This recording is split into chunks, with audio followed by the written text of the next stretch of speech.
Bismillahirrahmanirrahim. Welcome to lecture number 18 of MTH 426 Introduction to Meyer Theory. Dear students, हमारे आज का lecture है about algebra of sets पे। Last lecture में हमने अलजबरा ऑफ सेट को डिफाइन किया था और अलजबरा ऑफ सेट्स की कुछ प्रॉपर्टीज डिस्कस की थी। मेनली हमने उसकी एग्जांपल्स डिस्कस की थी और उसकी इक्विवेलेंट जो डेफिनेशंस हैं वो डिस्कस की थी। देन रिंग ऑफ सेट्स और अलजबरा ऑफ सेट्स में क्या डिफरेंस है इसको हमने स्टडी किया था और सिग्मा रिंग ऑफ सेट्स और सिग्मा अलजबरा ऑफ सेट्स को डिफाइन किया था और उनकी एग्जांपल्स देखी थी। आज का लेक्चर शुरू करने से पहले हम कुछ प्रॉपर्टीज डिस्कस करते हैं अबाउट अलजबरा ऑफ सेट्स को। Recall that ring of sets की डेफिनेशन क्या थी। हमने कहा था कि X एक नॉन एम्प्टी सेट लें और R एक collection of subsets of X लें। Then R is called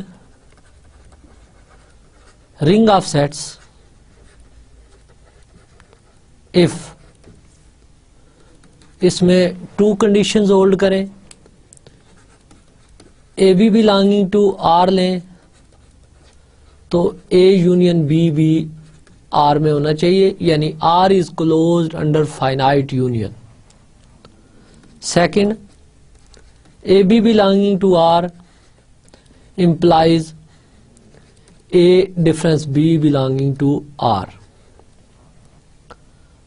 अब यहां पे मैंने एक रिमार्क आपको बताया था कि A डिफरेंस B इक्वल होता है in fact A intersection B complement के। तो A difference B belong to R का मतलब यही है कि A intersection B complement belongs to R हो। सिमिलरली क्योंकि B और A भी तो R के एलिमेंट हैं, so B difference A that is B intersection A complement is also in R। अब A डिफरेंस B और B डिफरेंस A की यूनियन लें तो ये कहलाता है symmetric difference of A and B। Note that symmetric difference of A and B ये होता है कि ए और बी सेट्स हैं, तो ये पोर्शन वेन डायग्राम का ए डिफरेंस बी है और ये वाला पोर्शन बी डिफरेंस ए है, तो सिमेट्रिक डिफरेंस इन दोनों की यूनियन होता है, ए डिफरेंस बी और बी डिफरेंस ए। या इसको आप यूं भी देख सकते हैं कि A union B minus A intersection B, this is symmetric difference of A and B। सो A डिफरेंस B और B डिफरेंस A दोनों अलजबराज में है, तो A सिमेट्रिक डिफरेंस B भी इस रिंग में होगा। R अगर हम एक रिंग ऑफ सेट्स लें तो ना सिर्फ AB से A यूनियन B में क्लोज्ड होगा, यानी ये अंडर फाइनाइट यूनियन क्लोज्ड होगा, बल्कि ये डिफरेंस ऑपरेशन के अंडर भी क्लोज्ड होगा। और इन दोनों प्रॉपर्टीज से हमने एक नई प्रॉपर्टी जनरेट की सिमेट्रिक डिफरेंस, तो that is ring of sets जो होता है ये अंडर सिमेट्रिक डिफरेंस भी क्लोज्ड होता है। अब इसकी कुछ एग्जांपल्स हमने डिस्कस की थी। मेनली मैंने टोपोलॉजिकल स्पेसिस से इसका डिफरेंस बताया था कि टोपोलॉजी में फाई और एक्स मस्ट बिलोंग करने चाहिए, बट इसमें एम्प्टी सेट तो होता है लेकिन यूनिवर्सल सेट का रिंग ऑफ सेट से बिलोंग करना जरूरी नहीं है।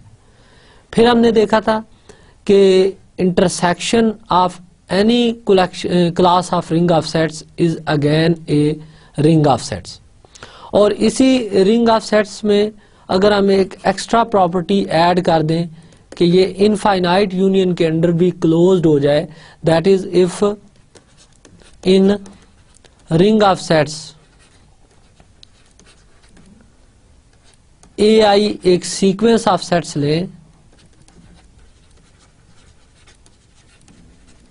And this implies union A I belong कर जाए आर से, तो R is called sigma ring. Then हमने एक रिमार्क देखा था कि every sigma ring is a ring of set but converse is not true. Ring of sets के बाद हमने डिफाइन किया था अलजेब्रा ऑफ सेट्स। तो अलजेब्रा ऑफ सेट्स में कंडीशन वैसी थी कि X non empty set and A हम कलेक्शन ऑफ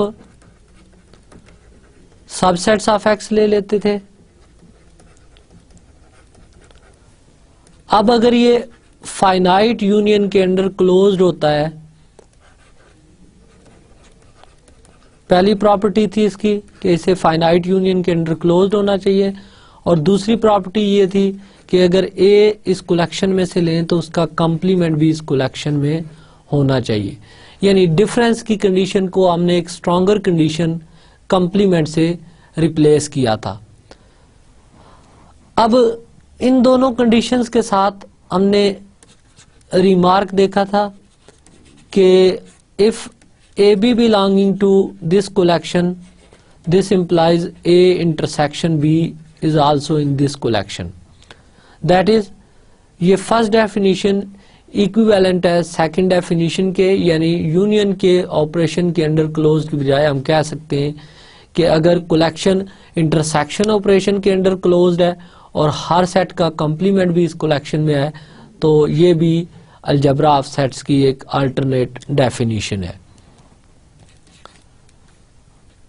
देन हमने देखा था कि एक्स अगर एक नॉन एम्प्टी सेट लें और उस पे अलजेब्रा डिफाइन कर लें पावर सेट ऑफ एक्स, तो ये कलेक्शन एक अलजेब्रा बनाती है। और सेम केस में अगर हम ये अंडर इनफाइनाइट यूनियन भी क्लोज्ड हो जाए तो इस कलेक्शन को हम फिर सिग्मा अलजेब्रा कहते हैं। यहां पे भी हमने एक रिमार्क देखा था कि every sigma algebra is an algebra but converse is not true. Counter example मैंने दी थी कि एक्स एक इनफाइनाइट सेट लें और ए डिफाइन कर लें A such that A is subset of X and A is finite और ए कंप्लीमेंट इज फाइनाइट। तो ये कलेक्शन अलजेब्रा है बट नॉट सिग्मा अलजेब्रा। फिर हमने इसी एग्जाम्पल को मॉडिफाई किया था कि एक्स एक अनकाउंटेबल सेट ले लेते हैं। अब सेट थ्योरी के पॉइंट्स रिकॉल करें तो every infinite set contain a subset which is countable, तो इस अनकाउंटेबल सेट के काउंटेबल सबसेट्स मिलेंगे। सो इस पे जो कलेक्शन हमने डिफाइन की थी A subset of X such that A और ए कंप्लीमेंट इज काउंटेबल, तो हमने देखा था this collection A is a sigma algebra. तो ये सिग्मा अलजेब्रा की हमने एक और एग्जांपल देखी थी। जस्ट ये काउंटर एग्जांपल पहले बनाई फाइनाइट की कंडीशन रख के, देन हमने देखा कि अगर ए और ए कंप्लीमेंट फाइनाइट की बजाय काउंटेबल रखते हैं तो ये कलेक्शन ना सिर्फ अलजेब्रा बनती है बल्कि ये एक सिग्मा अलजेब्रा भी है। डियर स्टूडेंट, यहाँ तक तो ये प्रीवियस लेक्चर का रिव्यू था। अब हम स्टार्ट करते हैं आज का लेक्चर। जैसे मैंने स्टार्ट में बताया कि आज के लेक्चर में हम कुछ फर्दर प्रॉपर्टीज डिस्कस करेंगी अलजेब्राज और सिग्मा अलजेब्राज की। तो इसमें फर्स्ट थ्योरम है the intersection of any class of sigma algebras on X is again a sigma algebra on X. That is, intersection of sigma algebras is again a sigma algebra. So proof start करते हैं इसका। Let a alpha such that alpha belonging to I be a collection of sigma algebras on X. We claim intersection A alpha, alpha belonging to I, let me call it A, is a sigma algebra on X. अब इसको sigma algebra prove करने के लिए first of all हम इसको algebra prove करेंगे. So first condition को verify करते हैं. Let A B belonging to this algebra. This implies A B belonging to intersection A alpha, alpha belonging to I, and this implies A B क्योंकि intersection में, so AB belongs to A alpha for all alpha belonging to I. As A alpha is an algebra, algebra होने की वजह से ये finite union के under closed होगा. This implies A union B belongs to A alpha for all alpha belonging to I.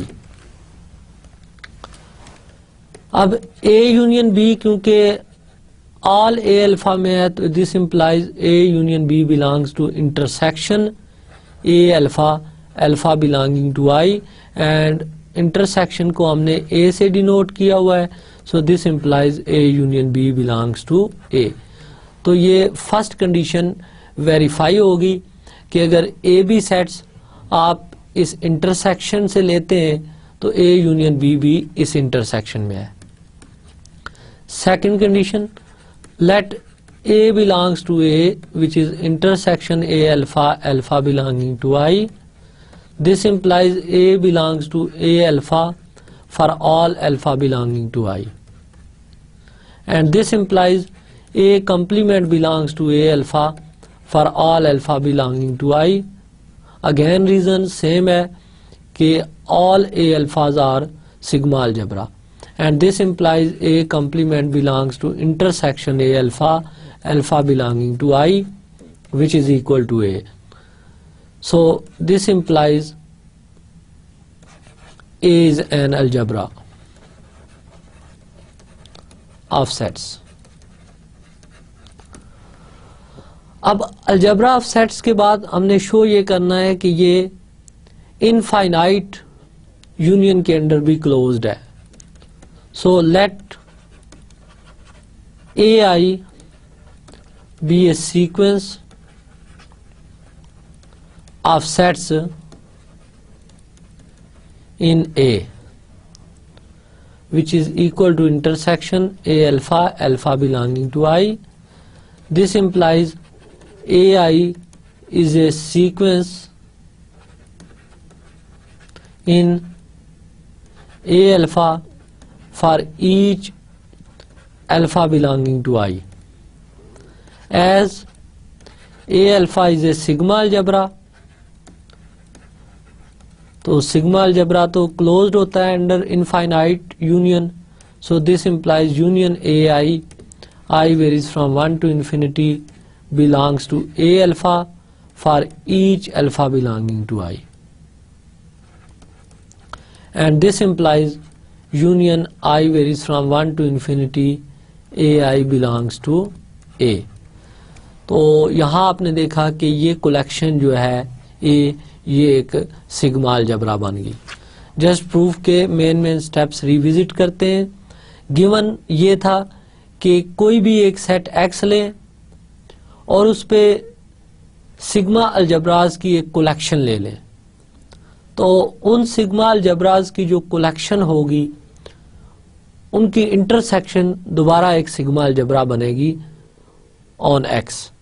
तो सबसे पहले हमने इसको क्लोज प्रूव किया अंडर फाइनाइट यूनियन, देन इसको क्लोज प्रूव किया अंडर कंप्लीमेंट ऑपरेशन, और एंड पे इसे सिग्मा अलजेब्रा प्रूव करने के लिए हमने इनफाइनाइट यूनियन ऑफ सेट्स को भी इसी कलेक्शन में शो कर दिया. So this collection is a sigma algebra. Dear student, previous theorem में आपने देखा कि intersection of sigma algebras is again a sigma algebra. तो क्या ऐसी स्टेटमेंट ट्रू है about union? Union of sigma algebra एक सिग्मा अलजेब्रा होती है या नहीं होती, इस रिमार्क को देखते हैं। If A1 and A2 are sigma algebras on X, then A1 union A2 need not be a sigma algebra on X। एक एग्जांपल देखते हैं इस पे। Let X is equal to 1 2 3 4 and say A1 algebra हम ले लेते हैं 5 x 1 and 2 3 4 और A2 एक कलेक्शन लेते हैं 5 x 2 एंड देन 1 3 4। तो आप नोट करें कि फर्स्ट कलेक्शन एक सिग्मा अलजेब्रा है, सेकंड कलेक्शन भी एक सिग्मा अलजेब्रा है, और sigma अलजेब्राज on X, but A1 union A2 is 5 x 1 2 2 3 4 and 1 3 4 is not an algebra because 1 2 belong कर रहे हैं A1 यूनियन A2 से, बट 1 2 इनकी union does not belongs to A1 union A2। So union of two sigma algebras need not be a sigma algebra. Okay, next theorem में हम basically इस चीज को देखना चाहते हैं कि जिस तरह हमने देखा कि अगर ए की सेट एक्स पे हम सिग्मा अलजेब्राज की एक कलेक्शन ले लें तो उनकी इंटरसेक्शन अगेन एक सिग्मा अलजेब्रा बन जाती है। तो क्या इस सेंस में हम स्मॉलेस्ट सिग्मा अलजेब्रा कंस्ट्रक्ट कर सकते हैं या नहीं? तो इसके लिए देखते हैं ये theorem. Let G be a family of subsets of X. Note that G is a family of subsets of X, यानी जी जस्ट एक फैमिली है, ना अलजेब्रा ना सिग्मा अलजेब्रा होना जरूरी नहीं, यानी ये जस्ट सेट्स की एक फैमिली है जिसमें अलजेब्रा या सिग्मा अलजेब्रा होना जरूरी नहीं, मे और may not. Then there is a smallest sigma algebra on X containing G. तो इसका रफ सा स्केच यूं है कि ये जी एक कलेक्शन दी गई है आपको और से ये एक सिग्मा अलजेब्रा है A1 जो जी को कंटेन कर रहा है, ये एक और सिग्मा अलजेब्रा है A2 देन A3। ये डिफरेंट सिग्मा अलजेब्राज हैं जो जी को कंटेन कर रहे हैं। तो अब हमने इनमें इस कलेक्शन में ट्रेस करना है वो स्मॉलेस्ट सिग्मा अलजेब्रा जो इस जी को कंटेन करे। तो प्रूफ शुरू करते हैं इसका। Late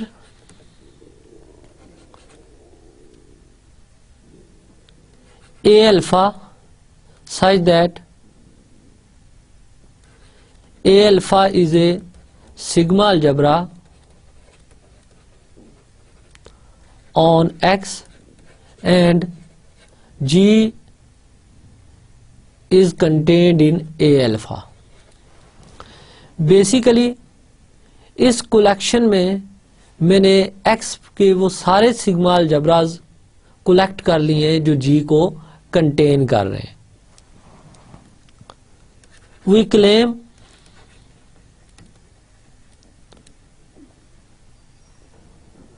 H is equal to intersection A alpha से इस फैमिली को हम F कह लेते हैं। A alpha belongs to this family F is a sigma algebra on X containing G। Dear student, previous theorem से ये क्लियर है कि इंटरसेक्शन ऑफ सिग्मा अलजबरा होती है। सो फर्स्ट ऑफ ऑल ये सारे सिग्मा अलजबराज थे, तो इनकी इंटरसेक्शन ऑफ कोर्स एक सिग्मा अलजबरा है, तो H is a sigma algebra. Further H जो है ये G को कंटेन करेगा या नहीं, इस चीज को हम देखते हैं। As G is contained in A alpha for each A alpha belongs to this family F. This implies G is contained in intersection A alpha belongs to F, which is equal to H. This implies G is contained in H. Also, intersection of sigma algebras is again a sigma algebra on X. This implies H is a sigma algebra on X containing G।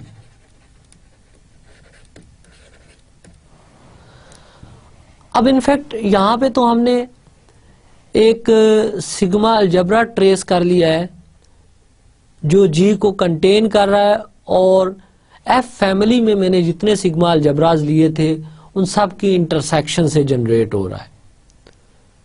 अब target तो हमारा ये था कि हम तो वो smallest sigma algebra trace कर रहे थे जो G को कंटेन करे, तो कहीं ऐसा तो नहीं है कि यही H जो है ये स्मॉलेस्ट बन रहा हो, क्योंकि जब आप इंटरसेक्शंस डिफरेंट सेट्स की लेते हैं तो उन तमाम सेट से स्मॉलेस्ट सेट जनरेट होता है।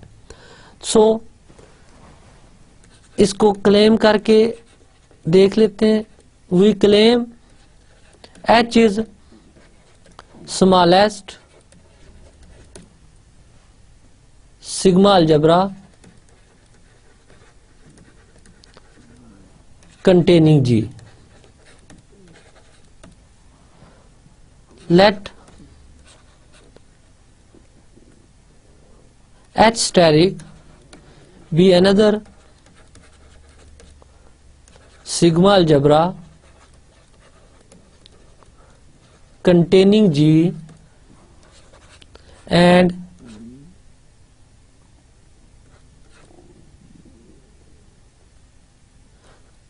H steric is contained in H. Suppose मैंने कर लिया कि H स्टेरिक एक और सिग्मा अलजबरा है जो G को कंटेन कर रहा है, और फर्दर H स्मॉलेस्ट नहीं है बल्कि H स्टेरिक स्मॉलेस्ट है। As H steric belongs to family F। अब नोट करें कि H steric F फैमिली से क्यों बिलोंग करेगा, क्योंकि H steric एक सिग्मा अलजबरा भी है, G को कंटेन भी कर रहा है, तो F फैमिली में हमने वो सारे सिग्मा अलजबराज कलेक्ट किए हुए जो G को कंटेन कर रहे हैं। सो H steric is a member of F. This implies intersection A alpha belonging to F is subset of H steric। अब ये स्टेप थोड़ा क्रूशियल है, इसको जरा अच्छी तरह समझना है आपने। अब अगर हम टू सेट्स लेते हैं A और B, तो A इंटरसेक्शन B का A से रिलेशन ये होता है कि A intersection B subset of A भी होता है and A intersection B subset of B भी है। तो अब क्योंकि intersection A alpha belonging to F, F family से बिलोंग करने वाले तमाम अलजबराज की इंटरसेक्शन है, तो ये उनमें से हर एक सिग्मा अलजबरा का सबसेट होगा। तो इन पर्टिकुलर एच स्टेरिक भी तो एफ का एक एलिमेंट है, सो इस इंटरसेक्शन में एच स्टेरिक भी इन्वॉल्व है, लिहाजा ये इंटरसेक्शन हर एक सिग्मा अलजबरा का सबसेट है और इन पर्टिकुलर ये एच स्टेरिक का भी सबसेट है। This implies H is subset of H steric. From 1 and 2, H steric is equal to H. तो H steric हमने एक ऐसा सिग्मा अलजबरा लिया था जिसको हमने ट्रीट कर लिया था कि ये H से भी स्मॉलेस्ट है। तो हमने देखा कि अगर हम H स्टेरिक को सबसेट ऑफ H लेते हैं तो H स्टेरिक और H इक्वल आ जाते हैं, मींस H ही वो सिग्मा अलजबरा है जो स्मॉलेस्ट है और G को कंटेन भी कर रहा है। यहाँ मैं फिर रिपीट कर दूं कि इस थ्योरम के अंदर G जो है ये collection of subsets of X है, ये कलेक्शन जरूरी नहीं कि कोई अलजबरा हो या सिग्मा अलजबरा हो। Next definition, if G is a family of subsets of X, then the smallest sigma algebra on X containing G is called a sigma algebra on X generated by G. ये just previous theorem से ये definition built up की गई है कि G एक family of subsets of X है, तो वो स्मॉलेस्ट सिग्मा अलजबरा जो G को कंटेन कर रहता है हम उसको कह देते हैं कि ये सिग्मा अलजबरा ऑन X है generated by G, and usually we write it as I of G। Basically ये स्मॉलेस्ट सिग्मा अलजबरा है containing G।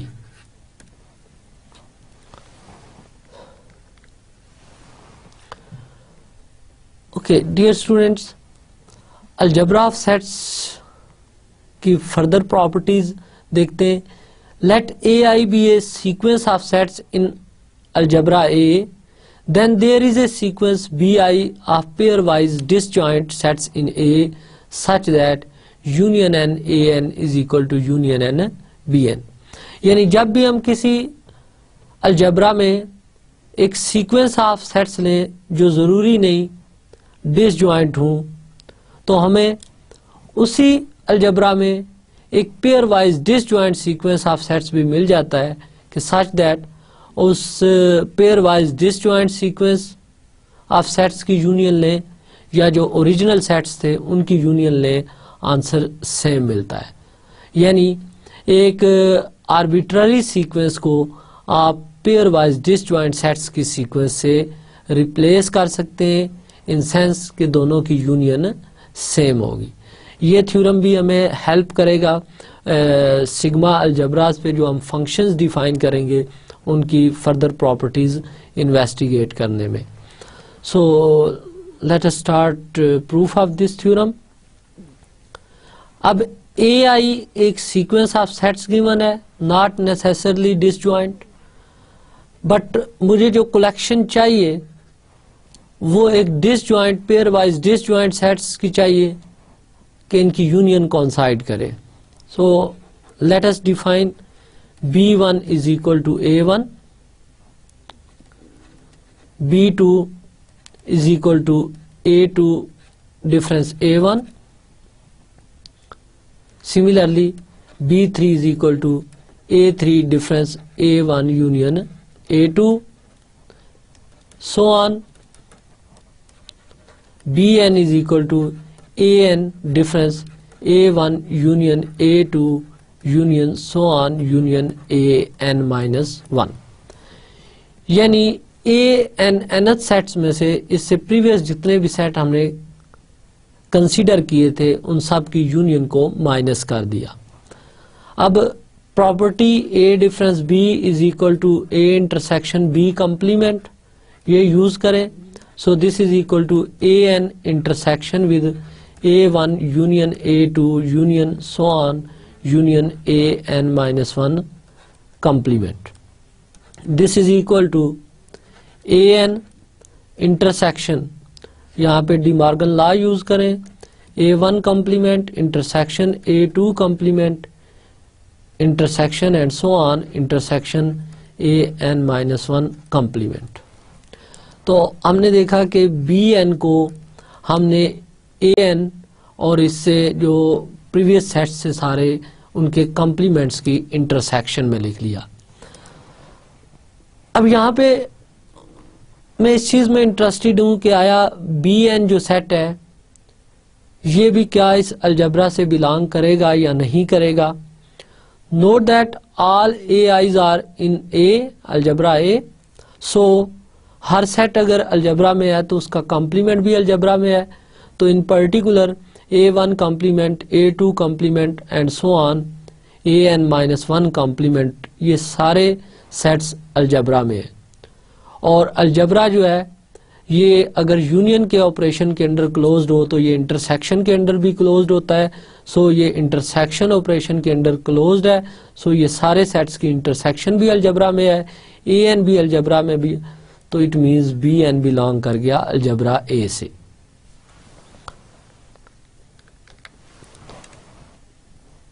We claim BN is a disjoint sequence। ये इनफैक्ट पेयर वाइज हम इसको disjoint show करेंगे।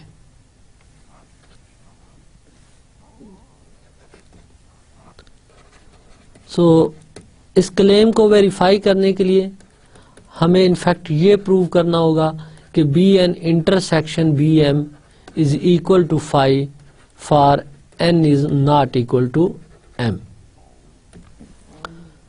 So let N is less than M. Now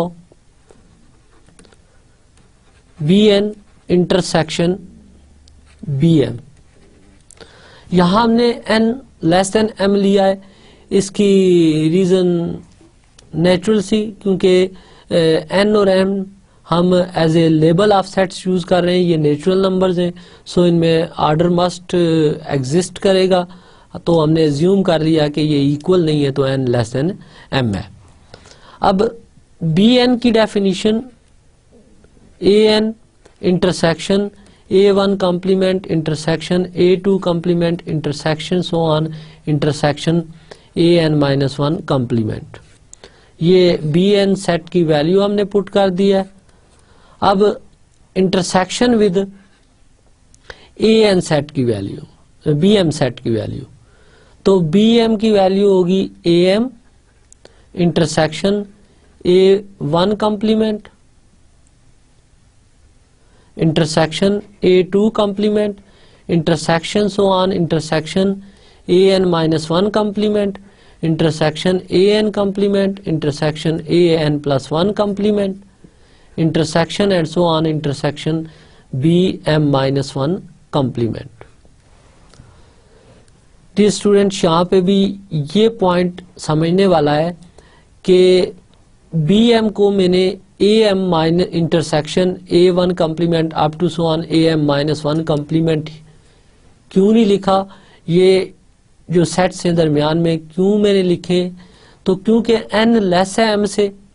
सो जब आप BM set लिखेंगे तो इसकी डेफिनेशन में N वाला सेट जो है उसका कॉम्प्लीमेंट इन्वॉल्व हो जाएगा। सो उस कॉम्प्लीमेंट को शो करने के लिए मैंने उससे प्रीवियस जो सेट सबस्क्रिप्ट के साथ जो सेट था वो भी लिखा है और उसके नेक्स्ट जो आ रहा है वो भी लिख दिया है। अब क्योंकि इंटरसेक्शन का ऑपरेशन कम्यूटेटिव है, सो इन सेट्स को पे आप कम्यूटेटिव लॉ यूज करें तो ये AN this set and this set, इनको मैं कंबाइन करके लिख रहा हूं।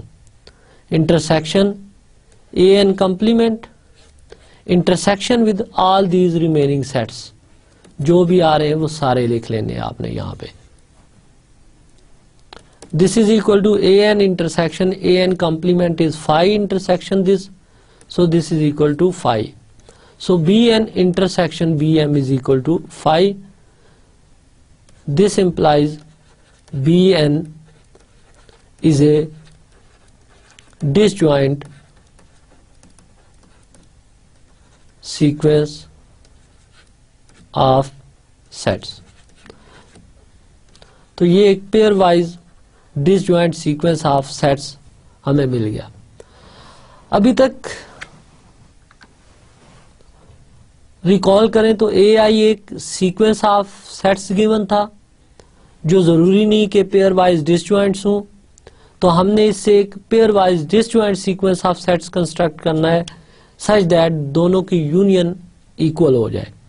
तो मैंने ए आई सीक्वेंस से एक सीक्वेंस जनरेट की बी आई, और ये सीक्वेंस इस तरह से कंस्ट्रक्ट की कि ये डिसजॉइंट सेट्स की सीक्वेंस बने। सो B1 A1 के equal, B2 A2 minus A1 and so on, BN AN minus इससे प्रीवियस लेवल्स के साथ जितने सेट्स आ रहे हैं उनको माइनस किया, तो BN हमने देखा कि ये अलजबरा A से बिलोंग कर रहा है। अब नेक्स्ट हमने क्लेम कर लिया कि यही सीक्वेंस जो है ये एक पेयर वाइज डिसजॉइंट सीक्वेंस बन रही है, तो नेचुरल से वे में इसकी कंस्ट्रक्शन ही हमें बता रही थी कि ये पेयर वाइज डिसजॉइंट बन रही है, बट स्टिल इसको हमने मैथमेटिकली चेक किया, दैट इज क्रिटिकली चेक किया कि ये एक डिसजॉइंट सीक्वेंस है। अब इसको डिसजॉइंट प्रूव करने के लिए हमने इनकी इंटरसेक्शन को फाई शो करना था, क्योंकि इन सेट्स की डेफिनेशन मौजूद है। So B N intersection B M consider किया। अब N not equal to M था, तो दो ऑप्शंस थे, या तो एन ग्रेटर देन एम लें या एन लेस देन एम। सो हमने लेट कर लिया कि एन लेस देन एम है। दोनों सेट्स की डेफिनेशन यूज की, तो यहाँ पे A N intersection A N complement empty set है, तो एम्प्टी सेट की इंटरसेक्शन रिमेनिंग सेट से लें तो वो एम्प्टी सेट आता है। So B N is a pair wise disjoint sequence of sets. अब थ्योरम के सेकंड पार्ट को हम टैकल करते हैं, जिसमें शो करना है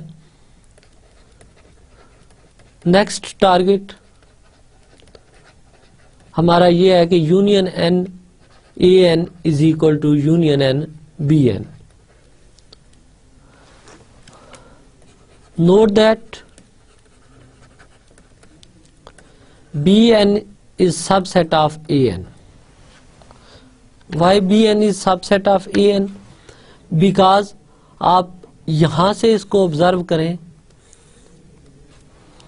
कि An सेट में से हम इससे प्रीवियस लेवल वाले सेट्स माइनस कर रहे हैं, दैट इज An में से कुछ पॉइंट्स निकाल के हमने एक सेट Bn बनाया है। सो Bn is a subset of An, and this implies union n Bn is subset of union n An. So यहाँ पे हमने देखा कि union n Bn सबसेट है union n An का। अब हम शो करते हैं कि union n An भी सबसेट है union n Bn का। For this, let X belongs to union n An.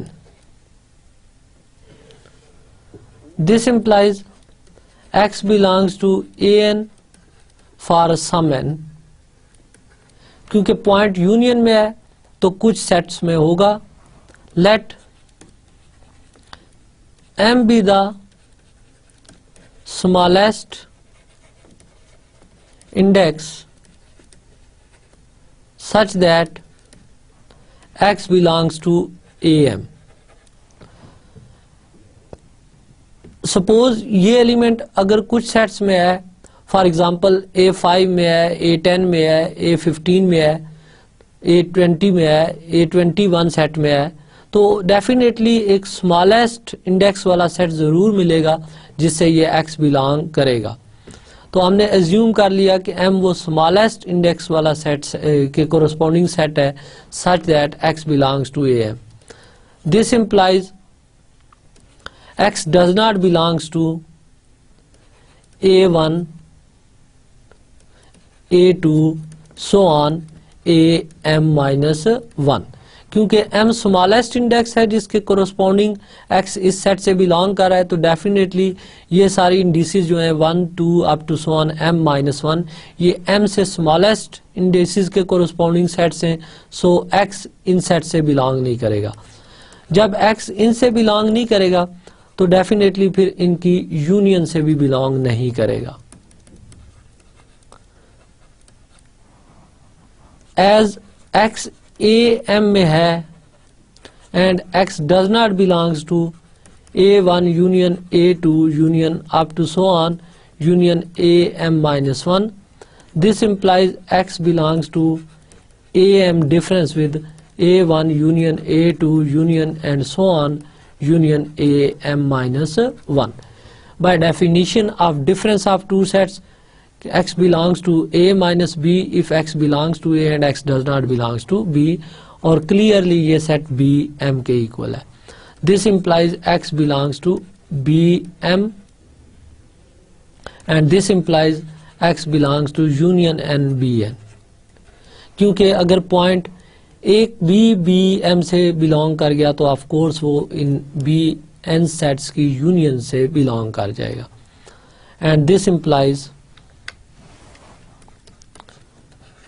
Union of N A N is subset of union of N B N. ये equation number 2 relation 2 from 1 and 2 union n a n is equal to union n b n।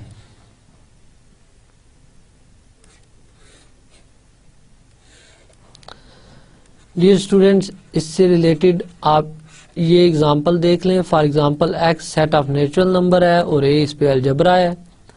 Suppose इस algebra में से sets में ले लेता हूँ a1 is equal to 1, A2 is equal to 1 2, A3 is equal to 1 2 3 and so on।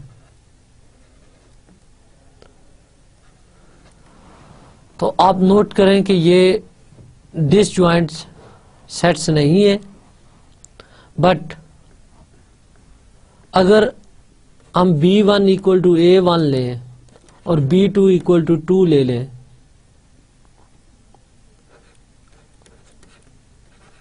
That is 2, इसी तरह B3 construct करें तो सिंगलटन सेट 3 आ जाएगा एंड सो ऑन। तो आप नोट करें कि इवन आप जस्ट ये 3 सेट्स लें तो इनकी यूनियन A3 के इक्वल आती है, और ये जो BI पेयर वाइज डिसजॉइंट्स हैं इनकी यूनियन भी लें तो ये भी 1 2 3 A3 के इक्वल ही आएगी। तो ये हमारा क्लेम था कि हम एक फैमिली ऑफ सेट से pair wise disjoint family of sets generate कर लेते हैं कि दोनों की यूनियन सेम हो जाती है। सो डियर स्टूडेंट्स, यहाँ तक तो हमने इन डिटेल डिस्कस किया रिंग ऑफ सेट्स और अलजबरा ऑफ सेट्स को। आज के लेक्चर में हमने बेसिकली अभी तक फोकस किया है अलजबरा ऑफ सेट्स को और सिग्मा अलजबरा ऑफ सेट्स को, और उसकी फर्दर प्रॉपर्टीज देखी, जिसमें मेजर प्रॉपर्टीज ये थी कि अगर आप एक कलेक्शन ऑफ सिग्मा अलजबराज ले लें ऑन एनी सेट एक्स तो उनकी इंटरसेक्शन से भी जो बनेगी वो भी एक सिग्मा अलजबरा होगी। इसके बाद हमने ये देखा कि क्या अगर हम एक कलेक्शन ऑफ सेट्स ले लें जो अलजबरा ना हो और उसको कंटेन करने वाले सारे सिग्मा अलजबराज को ले लें तो वो स्मॉलेस्ट सिग्मा अलजबरा बनता है जो उस कलेक्शन जी को कंटेन करता है। अब उसी से हमने डिफाइन कर लिया कि सिग्मा अलजबरा जनरेटेड बाय जी से मुराद हमारी क्या होगी। सिग्मा अलजबरा जनरेटेड बाय जी से हमारी मुराद ये है ऐसा स्मॉलेस्ट सिग्मा अलजबरा जो जी को कंटेन करे, जबकि जी इटसेल्फ जरूरी नहीं कि वो अलजबरा हो या सिग्मा अलजबरा हो। देन हमने देखा कि union of two sigma algebras need not be a sigma algebra, और उसके बाद एट द एंड हमने अभी तक ये देखा है कि अगर हम एक अलजबरा के अंदर एक सीक्वेंस ऑफ सेट्स ले लें तो हमें एक pair wise disjoint sequence of sets भी मिलता है कि दोनों की यूनियन सेम हो जाती है। जिस तरह लास्ट लेक्चर के स्टार्ट में मैंने आपको बताया था कि हमारा पर्पस बेसिकली सेट फंक्शंस को स्टडी करना है। तो सेट फंक्शंस बेसिकली वो फंक्शंस जिनकी डोमेन सेट्स हों। तो यहाँ पे अभी तक हमने जस्ट कलेक्शन ऑफ सेट्स की बात की, चाहे वो टोपोलॉजी हो, चाहे वो रिंग ऑफ सेट्स हो या अलजबरा ऑफ सेट्स हो, तो जस्ट वो एक्स के सबसेट्स की कलेक्शन है। अब नेक्स्ट हम इस कलेक्शंस पे फंक्शंस डिफाइन करेंगे और उनकी प्रॉपर्टीज देखेंगे। ये कुछ इम्पॉर्टेंट डेफिनेशंस हैं जो यूज होंगी अपकमिंग लेक्चर्स में। इनको देखते हैं हम। Let A be a sigma algebra on X and mu be a real valued function on A. Basically a sigma algebra ले लिया और म्यू रियल वैल्यूड फंक्शन है ऑन ए। तो जब ये रियल वैल्यूड फंक्शन आप ऑन ले रहे हैं ए, तो ए के एलिमेंट्स तो सेट हैं, इट मींस ये एक सेट फंक्शन बन जाएगा। And A i be a sequence of sets in A, right. Sigma algebra के अंदर एक सीक्वेंस ऑफ सेट लिया, then this mu is said to be finitely sub additive if mu of union I varies from 1 to n ai less or equal to summation I varies from 1 to n mu of ai। in other words, अगर आप algebra के अंदर different sets लेते हैं a1, a2, a3 so on, तो definitely इनकी union भी algebra में आएगी, क्योंकि अलजबरा क्लोज्ड होता है अंडर फाइनाइट यूनियन। अब ये इस यूनियन को रिप्रेजेंट कर रहा है और ये हम एक रियल वैल्यूड फंक्शन ले रहे हैं, इसकी रेंज जो है ये एक सेट ऑफ रियल नंबर होगी। तो अब इस यूनियन पे अगर म्यू फंक्शन अप्लाई करें तो यहाँ पे एक रियल नंबर मिलेगा, mu of union A I varies from 1 to 3 इस केस में। इसी तरह म्यू अप्लाई करें a1 पे, म्यू अप्लाई करें a2 पे और म्यू अप्लाई करें a3 पे। अब इन तीनों नंबर्स को ऐड कर लें। अब इन तीनों नंबर्स का सम जो आएगा वो आएगा summation mu of A I varies from 1 to 3। अब डेफिनेटली ये भी एक रियल नंबर है और ये भी एक रियल नंबर है, तो ये दोनों नंबर कंपेयरेबल होंगे, आइदर इक्वल, लेस और ग्रेटर। अब अगर इन नंबर्स में रिलेशन ये आता है कि यूनियन पे म्यू अप्लाई किया, जो रियल नंबर बना ये लेस और इक्वल हो इस सम से, तो फिर इस केस में म्यू फंक्शन को हम फाइनाइटली सब एडिटिव कह देंगे। तो होपफुली फाइनाइटली सब एडिटिव का आइडिया यहां से आपको क्लियर हो गया होगा कि जब भी आप पहले यूनियन लें फाइनाइट नंबर ऑफ सेट्स की, देन म्यू अप्लाई करें, और पहले म्यू अप्लाई करके बाद में सम अप करें, तो इस समेशन का आंसर इस नंबर से ऑलवेज ग्रेटर और इक्वल होना चाहिए। तो इस केस में इस फंक्शन म्यू को फाइनाइटली सब एडिटिव कहेंगे। अब इस बात की ये गारंटी है कि ये यूनियन मस्ट बिलोंग करेगी अलजबरा ए से। रीजन ये है कि A is closed under finite union. अब क्योंकि ए हमने सिग्मा अलजबरा लिया है, सो ये तो क्लोज्ड है under A sequence of sets के भी, यानी इनफाइनाइट यूनियन के अंडर भी क्लोज्ड है। सो इसी अबव कंडीशंस को अगर हम एक सीक्वेंस ऑफ सेट्स पे अप्लाई कर लें जिसमें इनफाइनाइट नंबर ऑफ सेट्स हैं और ये रिलेशन फिर भी होल्ड करे तो फिर म्यू फंक्शन को फाइनाइटली सब एडिटिव कहने के बजाय हम काउंटेबली सब एडिटिव कहेंगे। That is a countable collection of sets ली और उन पे जब म्यू अप्लाई किया तो ये less or equal to this summation हो तो इसको काउंटेबली सब एडिटिव और सिग्मा सब एडिटिव कह देंगे हम। अब नेक्स्ट डेफिनेशन है फाइनाइटली एडिटिव। फाइनाइटली एडिटिव में म्यू फंक्शन को हम कहेंगे कि mu is finitely additive if mu of I varies from 1 to n ai that is finite family of sets लें और उनकी यूनियन पे म्यू अप्लाई करें या इंडिविजुअली हर एक ai पे म्यू अप्लाई करके उन नंबर्स को सम अप कर लें तो आंसर सेम आना चाहिए। बट जब फाइनाइटली एडिटिविटी आप चेक करेंगे तो यहाँ पे जो सीक्वेंस लेना है ये पेयर वाइज डिसजॉइंट सेट्स होने चाहिए। यानी सब एडिटिव के लिए सेट्स का जरूरी नहीं कि वो डिसजॉइंट हो, बट जब फाइनाइटली एडिटिविटी चेक करेंगे तो वहां पे सेट्स पेयर वाइज डिसजॉइंट होने चाहिए। सेम केस में अगर हम इस थर्ड डेफिनेशन में इनफाइनाइट सीक्वेंस ऑफ सेट्स लें, काउंटेबल कलेक्शन ऑफ सेट्स लें, तो इस केस में भी अगर ये प्रॉपर्टी होल्ड करती है कि यूनियन का आंसर एग्जैक्टली सम के इक्वल आ जाता है तो इस केस में इसे काउंटेबली एडिटिव और सिग्मा एडिटिव कह देंगे। तो सिग्मा एडिटिव के केस में एक काउंटेबल फैमिली ऑफ सेट्स ली और उस पे म्यू अप्लाई किया तो यूनियन पे का जो आंसर है आफ्टर म्यू अप्लाइंग म्यू वो इस समेशन के एग्जैक्टली इक्वल आए। अगेन यहाँ पे जो सीक्वेंस है ये pair wise disjoint sequence of sets हो।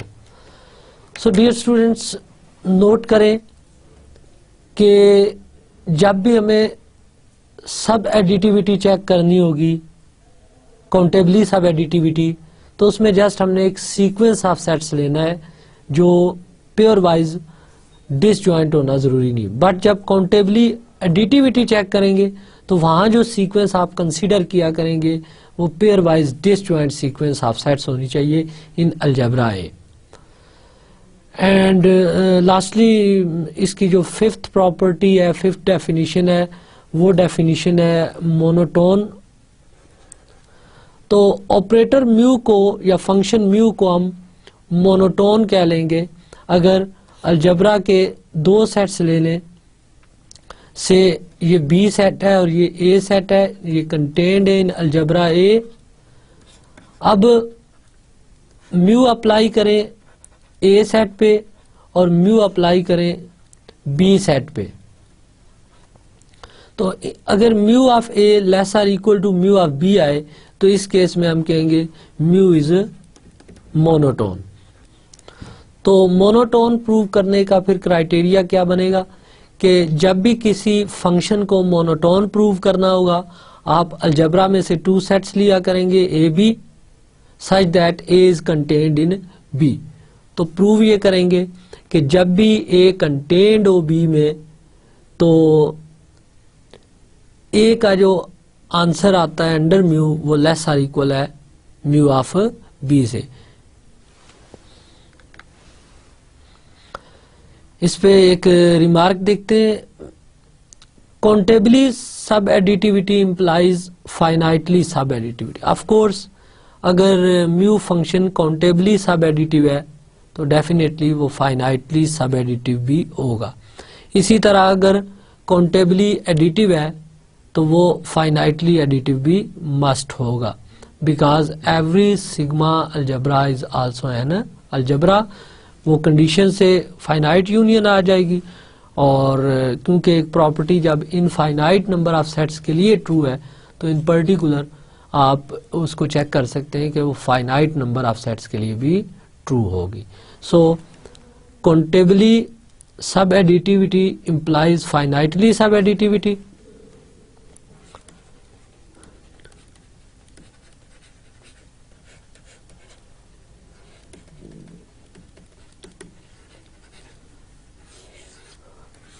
And now what is converse? Her countably sub additive function तो फाइनाइटली सब एडिटिव है, इसी तरह हर काउंटेबली एडिटिव फाइनाइटली एडिटिव तो है। बट क्या इस प्रॉपर्टी का कन्वर्स भी ट्रू है, यानी फाइनाइटली सब एडिटिव लें तो क्या वो काउंटेबली सब एडिटिव होगा? इसी तरह अगर हम फाइनाइटली एडिटिव लें तो क्या वो काउंटेबली एडिटिव भी होगा? एंड देन सब एडिटिविटी और सब एडिटिव और एडिटिव, इनका आपस में कोई रिलेशन है या नहीं है? दिस इंप्लाइज दिस और दिस इंप्लाइज दिस और नॉट। ये नेचुरल से क्वेश्चंस हैं जो जहन में आते हैं कि इन सब का आपस में रिलेशन क्या बनेगा। सो यहां पे हम एक एग्जांपल देखते हैं। Let A subset of X, A or A complement is finite, be a sigma algebra on X. X is set of natural number. ये लास्ट टाइम मैंने प्रूव किया था कि अगर X हम एक इनफाइनाइट सेट लें और एक कलेक्शन ले लें ऐसे सबसेट्स की जो खुद या उनके कम्प्लीमेंट फाइनाइट हों, तो ये कलेक्शन एक सिग्मा अलजेब्रा बन जाती है। बिकॉज यहाँ पे नेचुरल नंबर जो है ये एक काउंटेबल सेट है।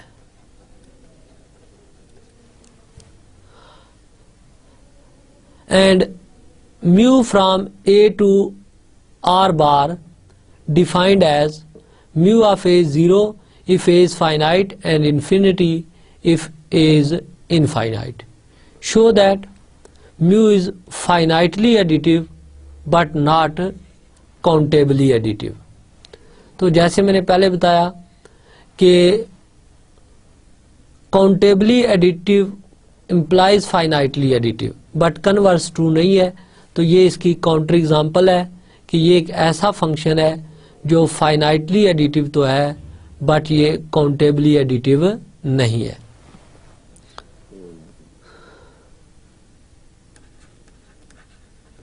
इसको सॉल्यूशन देखते हैं। सबसे पहले हमने इसको फाइनाइटली एडिटिव शो करना है।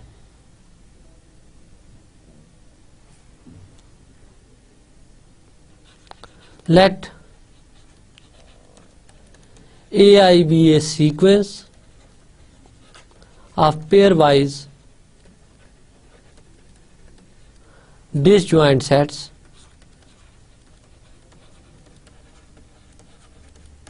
in A.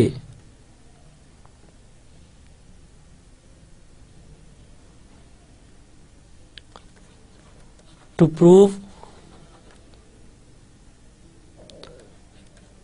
बेसिकली ये सीक्वेंस में एक फाइनाइट सीक्वेंस ले रहा हूं। To prove mu of union i varies from 1 to n is equal to summation i varies from 1 to n mu of AI। इसके लिए case 1, if each AI is finite,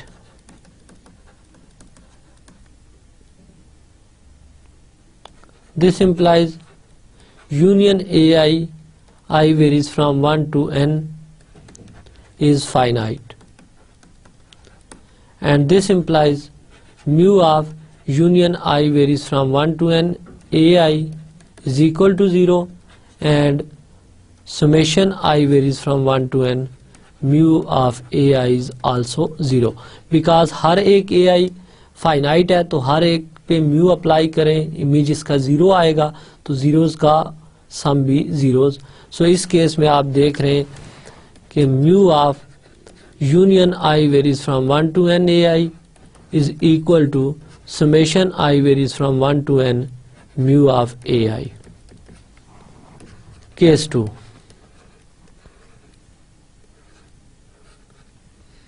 if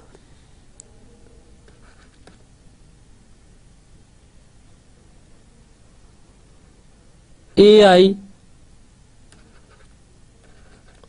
are infinite for all I. This implies union ai varies from 1 to n is infinite, and this implies mu of union I varies from 1 to n ai is infinity by definition of mu. ये infinite set को infinity पे map कर रहा है function, so this is equal to infinity, और हर एक ए आई infinite है तो हर एक सेट का इमेज अंडर म्यू इन्फिनिटी आएगा, तो इसको सम अप करें तो ये अगेन इन्फिनिटी। जो भी एक ए आई इनफाइनाइट हुआ उसका इमेज इन्फिनिटी आएगा, बाकी अगर सारे फाइनाइट भी हैं तो उनके इमेजेस जीरो आएंगे, तो सम अप होके आंसर इन्फिनिटी आएगा। So mu is finitely additive. अब हमारा क्लेम यह है कि this function is not sigma additive, that is not countably additive. इसके लिए कंस्ट्रक्शन लेते हैं, not countably additive.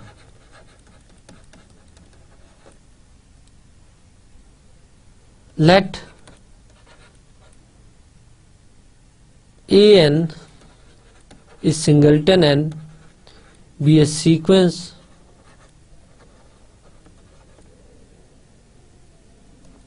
in A. This implies an is finite for each n, and this implies mu of an by definition is 0, and this implies summation mu of an n varies from 1 to infinity is equal to 0. But union an n varies from 1 to infinity is 1, 2, 3 and so on is infinite,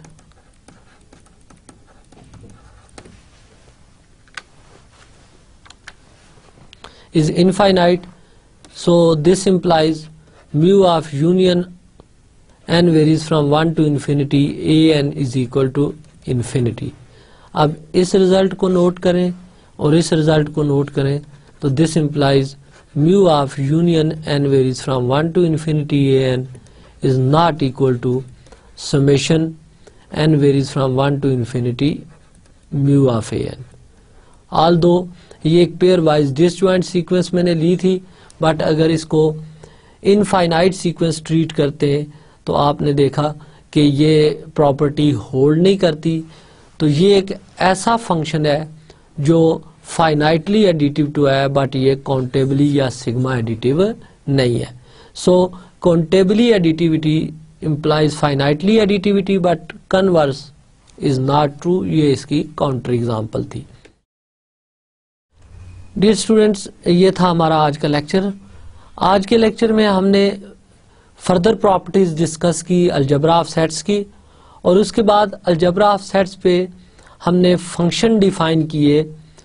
in fact ये function mainly हम algebra of sets पे define कर रहे हैं, और कुछ functions हम sigma अलजबराज पे डिफाइन कर रहे हैं। ये सारे सेट्स फंक्शन है जो जिसमें हमने डिफाइन किया कि ये काउंटेबली सब एडिटिव हो सकता है, फाइनाइटली सब एडिटिव है, फाइनाइटली एडिटिव है, या काउंटेबली एडिटिव है।